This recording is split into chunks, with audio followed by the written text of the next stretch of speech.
this is kind of a follow-up topic. There's some interesting things that have happened. So when Mariah Carey dropped the song Type Dangerous recently, we spoke about it and how we enjoy the record, etc. But one of the things I thought was interesting that I said here on this platform was that this single was released by Gamma. And for those who don't know, it's labeled as like Larry Jackson's label, but it seems that other people are involved.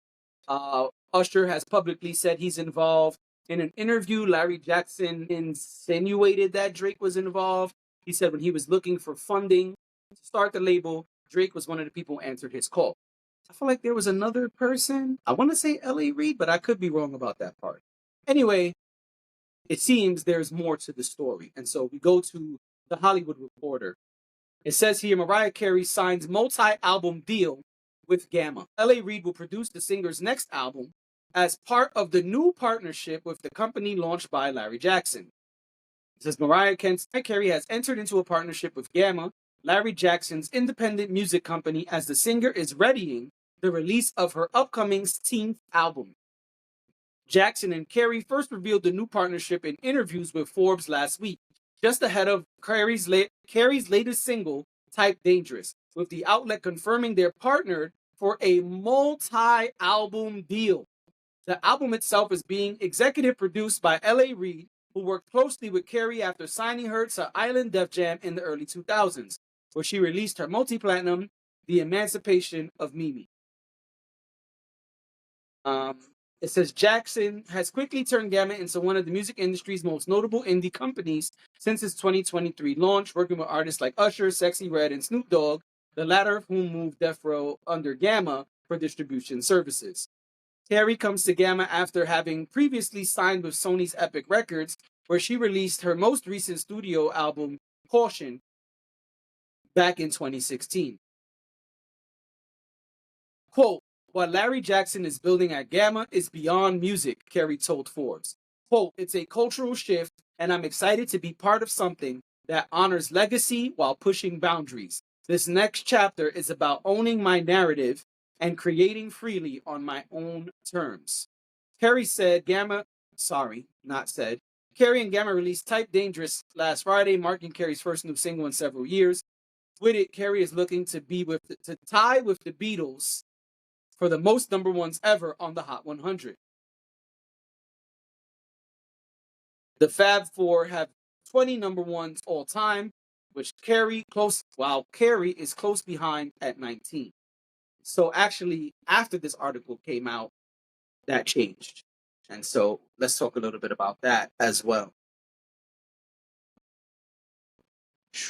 So we go to Billboard. Billboard says Mariah Carey earns her 50th Billboard Hot 100 with Type Dangerous. Type Dangerous debuts at number 5 on the chart, dated June 2021, June 21st, 2025.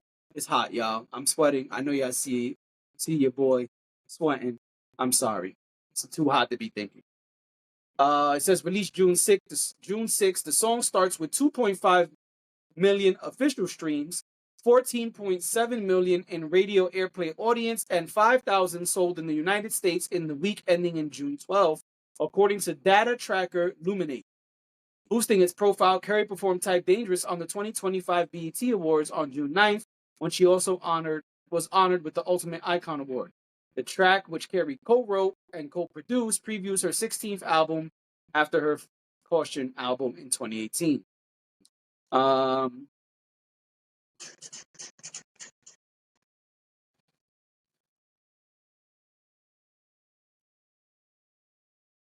Type Dangerous is her first non-holiday entry without any billed artist since Infinity on May 16th, 2015 charts. Yeah, so we know lots of those other things about her. It goes into like her stuff with the Christmas stuff. And it does say, again, she's right behind the Beatles. So she's charting, and if it continues to go, she will pass the Beatles or tie the Beatles with this. The article goes into a little bit of the history of it. We'll see how that goes. But it does say it is debuting well, and doing well so far. So we'll see what happens. Mariah Carey could very well uh get that number one, and we'll see what happens at that point. So Mariah Carey could very well be tied with the Beatles uh very soon. I think all of this is interesting. It all kind of ties together, but I think it's all very interesting because we get to see a new era for Mariah, and we know L.A. Reid.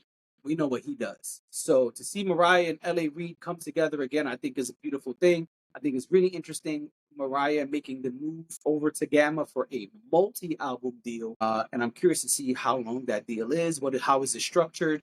Will more info come out? I don't know. My guess is honestly probably not until way later after it's done, or if she ends up re-signing. We usually don't hear stuff like this about Mariah Carey or like L.A. Reid and Gamma. Those things are pretty tight-lipped. But I am very curious about the deal. It just says multi-album. That could be 2 albums, 5 albums. Who knows? But I think this is really interesting, and I'm excited to hear L.A. Reid and Mariah link back up and see what does that actually sound like. As far as her going number 1 on Billboard, we'll see. If it happens, I think that would be pretty fly. Time will tell.